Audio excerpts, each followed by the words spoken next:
Adventures in Fern Hollow. Sigmund's birthday surprise. The birds were singing and the early morning sunshine was glinting through the trees as Mr. Periwinkle the postman came driving along the lane in his post van. Normally Mr. Periwinkle did his rounds on his bicycle, but this morning he had an especially large birthday present to deliver to Sigmund's swamp.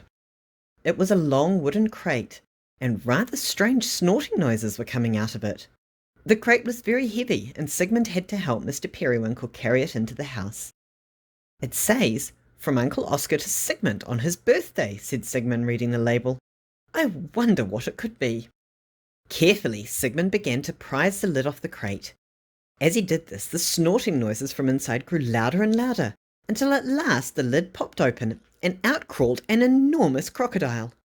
In the twinkle of an eye, Mr. Periwinkle rushed out to his van and drove away, and Sigmund scrambled up on top of a cupboard.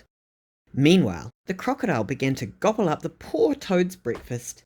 He was very hungry. In fact, he hadn't had a bite to eat since he left the Amazon jungle where Uncle Oscar had caught him. Having polished off Sigmund's breakfast, the crocodile still found hungry and went off looking for more. He made his way through the garden and slid into the river Ferny. As he swam past the school, the children were playing football. Spike Willowbank gave the ball an extra hard kick, which sent it flying over the playground wall.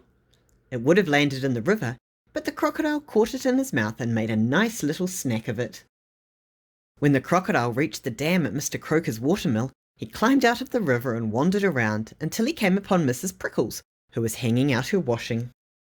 "Good gracious!" cried Mrs. Prickles, almost jumping out of her shoes. "It's a crocodile!" And she scurried into her house and bolted the door behind her. As for the crocodile, he took a fancy to the washing and ate the lot, sheets, pillowcases and all.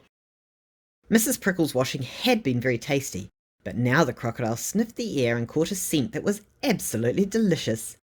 It was coming from a bakery where Mr. Acorn had just finished baking a batch of cream buns and jam tarts. What a feast they made! The crocodile ate every last one of them, smacked his lips, and then devoured a shelf of crusty loaves.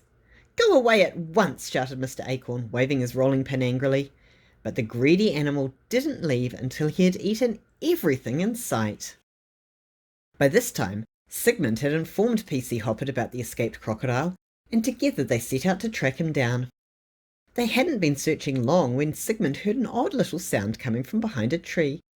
"Boo-hoo-hoo! Boo-hoo-hoo-hoo-hoo!" It was the crocodile, and he was crying.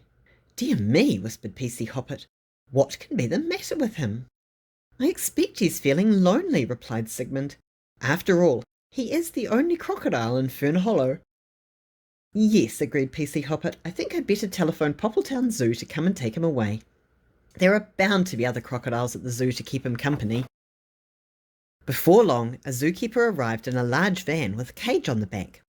On the zookeeper's instructions, the cage was baited with a tray of hot Swiss rolls supplied by Mr. Acorn. Then everyone hid themselves and waited. The crocodile was still crying behind his tree, but when he caught the delicious smell of the Swiss rolls, he quickly perked up and crawled out to investigate. The moment he was in the cage, the zookeeper leapt out from his hiding place and locked the door. "Hooray!" cried everyone. Said the crocodile, munching the Swiss rolls. It turned out that Sigmund's Uncle Oscar had intended to send the crocodile to the zoo in any case, instead of which he had sent them a crate of Amazon honey, which was really Sigmund's birthday present. He had simply mixed up the labels. The crocodile settled in nicely at the zoo, where Sigmund visited him from time to time, and fed him a few of Mr. Acorn's cream buns.